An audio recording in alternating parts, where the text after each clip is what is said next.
Here are 5 stupid things I've noticed since last time. Phony right-wing outrage over the new Ultimate Spider-Man. Because there has to be a superhero one, right? When Marvel Comics' Ultimate Spider-Man resumes publication next month, there will be a new face underneath that familiar webhead mask. A brown face. The face belongs to Miles Morales, a half-black, half-Latino kid who will take over for Peter Parker, who was killed off in June. And this just doesn't sit well with some conservative media personalities. Lou Dobbs wasn't pleased at all, as you might imagine, and neither was Glenn Beck, who blamed, because a storyline in a comic book is just the sort of thing for which you blame somebody, the new non-white biracial Spidey on Barack Obama. In fact, Glenn started off his rant on his radio show against the new Spidey by saying, quote, "The new Spider-Man looks just like Barack Obama." Although, to be fair to Glenn, you can't really blame him. After all, they do all look alike. If you don't read comic books, and you're not a racist, why do you give a shit about this? Phony right-wing outrage over Michele Bachmann's Newsweek cover.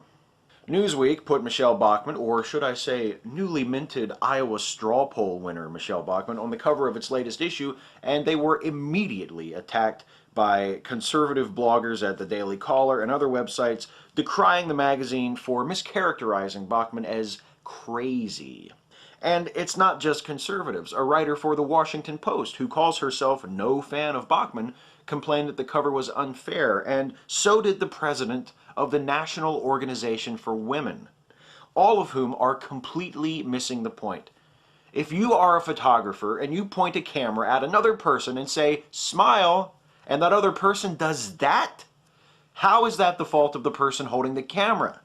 And if that photographer comes into his editor's office after that photo shoot and says, "Hey, you will not believe the crazy picture I just took of Michele Bachmann," how does the editor not run the picture? There's nothing wrong about it. That's how she looks. Trying to blame the U.S. credit downgrade on the Democrats. Bill Maher likes to say that the problem with our two-party American political system is that one side, the Republicans, have no brains, while the other side, the Democrats, have no balls.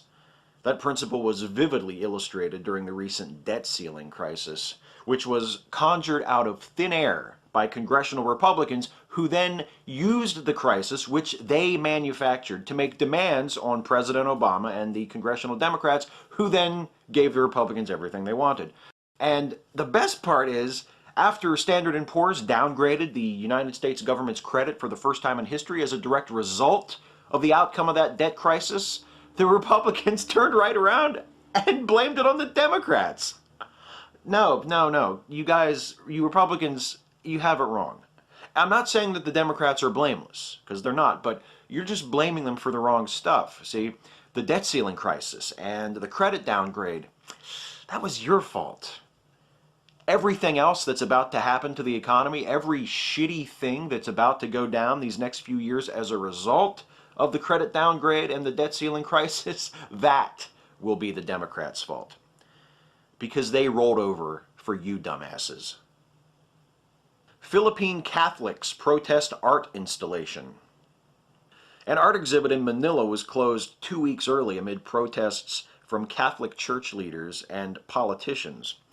The exhibit, which included a statue of Jesus sporting a pair of Mickey Mouse ears cut from a Coca-Cola box and a poster of Jesus with a large wooden sculpture of an erect penis attached, was attacked for being offensive to Christians, who account for about 85% of the population of the Philippines.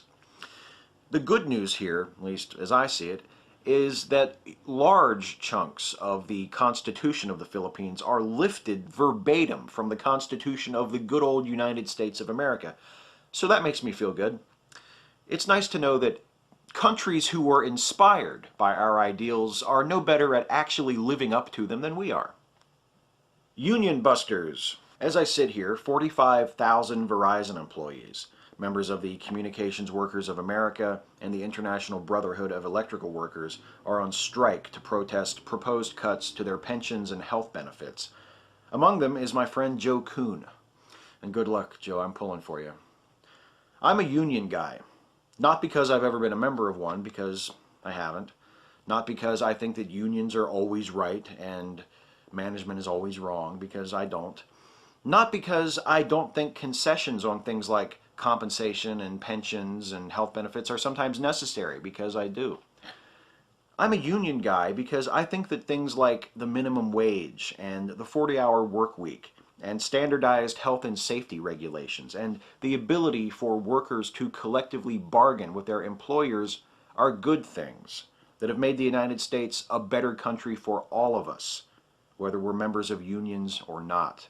And yes, I'm talking about public employee unions too, lest I fail to mention it and anyone think otherwise.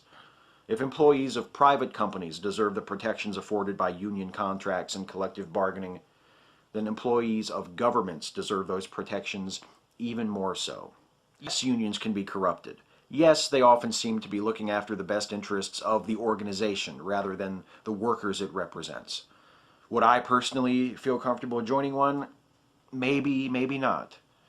But I wouldn't want to live in a world without them. And even if you blame our massive state and federal budget deficits on unions, even if you think that pandering, fear-mongering assholes like Chris Christie and John Kasich and Scott Walker and Verizon CEO Lowell McAdam are heroes for finally standing up to those school teachers and sanitation workers and telephone linemen who have been bossing us around all these years, you wouldn't want to live in a world without unions either. Trust me. The hardest part is only picking 5. Catch you next time.